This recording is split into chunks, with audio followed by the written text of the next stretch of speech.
This week, I'd like to talk about Adam and Eve, and I'd like to talk about what if you understand the story in a different way from the way I understand the story. But first, let's see a fancy new intro. Go ahead.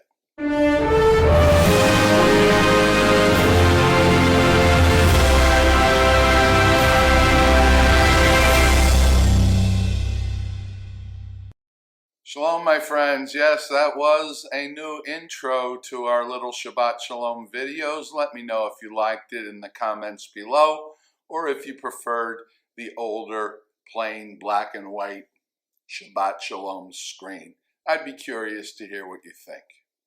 Today, I'd like to talk to you about Adam and Eve, as I said in the introduction. And then we'll talk about the possibility that you may see the story in a very different way than I do. Let's start with this. Genesis has two versions of the creation of human beings. In chapter 1, it's a very brief account, just a few sentences. Men and women are created at the same time. They are both told to be fruitful and multiply. There is no story about the man going to sleep and God taking his rib and fashioning it into woman. That is the creation story in Genesis chapter 2. And there are all sorts of other differences between Genesis 1 and Genesis 2.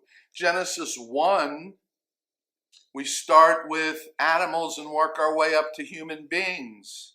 Genesis 2, we start with human beings, and then the animals are created in an attempt to find a mate for Adam. They can't both be true at the same time, in my view. So let me tell you how I understand Genesis 2, the Adam and Eve story. For me, it is metaphor. And the metaphor is that although we come from all corners of the globe, we should behave as if we all descended from the same two parents. In the words of the Jewish text, the Talmud, no one should be able to say, my father was greater than your father, because we all theoretically descended from the same two people. That's the metaphor that I see in chapter 2.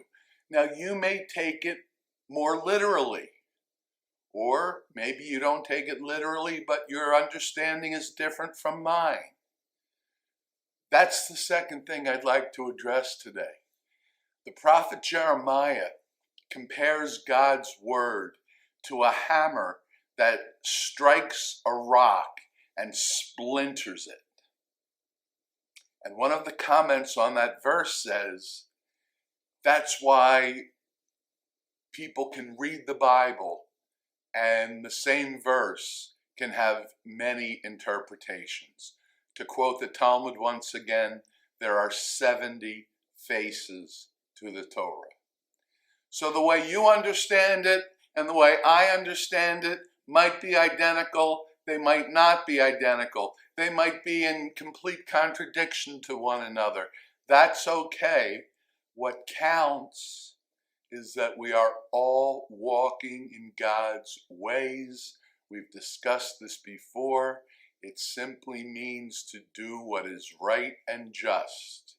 As long as we're doing what is right and just, then any honest interpretation we bring to the Bible is worth putting on the table for discussion. That's where I'll leave it this week, my friends. Again, thank you for your subscriptions. For those who have not yet subscribed, please do. Click on my face right over there.